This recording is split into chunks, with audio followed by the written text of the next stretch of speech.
بسم اللہ الرحمن الرحیم۔ اس وقت جو دنیا میں حالات ہیں اور ہمارے ملک میں جو حالات ہیں، ظاہر بات ہے وہ روز بروز خطرناک حد تک ان میں اضافہ ہو رہا ہے اور پریشانیاں لوگوں کی بڑھ رہی ہیں۔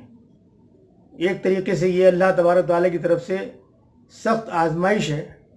پریشانیوں میں انسان ایمان والا کتنا مضبوط رہتا ہے، کیا کرتا ہے، کیا معاملات ہیں۔ لیکن آپ دیکھیں قرآن کریم میں اللہ تبارک تعالیٰ نے اس کا بھی حل بتایا ہے کہ جب ایسی پریشانی ہو تو کیا کرنا ہے۔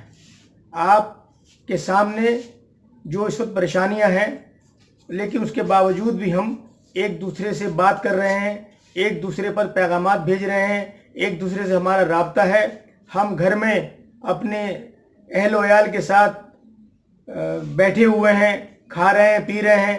لیکن آپ ذرا دیکھیں، اگر قرآن کریم پڑھیں اور ترجمے کے ساتھ اس کو پڑھیں تو پتہ لگے گا ہم کو کہ ہم کو اس کے اندر کیا رہنمائی ملتی ہے۔ یونس علیہ السلام کا مسئلہ، ان کا معاملہ ہمارے سامنے ہے کہ جس وقت ان کو ایک مچھلی نے نگل لیا اور وہ مچھلی سمندر میں چلی گئی، تو اب ظاہر بات ہے آپ سمجھ سکتے ہیں کہ سمندر کی گہرائی، سمندر کا اندھیرا، مچھلی کے پیٹ کا اندھیرا، اور اس وقت یونس علیہ السلام کے پاس نہ تو کوئی انٹرنیٹ تھا، نہ کوئی موبائل تھا، نہ کوئی معاملات تھے، نہ میڈیا تھا، کہ یہ معلوم ہی نہیں کسی کو کہ یونس علیہ السلام کہاں ہیں۔ نہ وہ کسی سے رابطہ کر سکتے تھے، نہ کوئی ان سے رابطہ کر سکتا تھا۔ ایسی حالت میں آپ اندازہ لگائیں کہ انہوں نے اللہ تبارک تعالیٰ سے مدد کیسے مانگی۔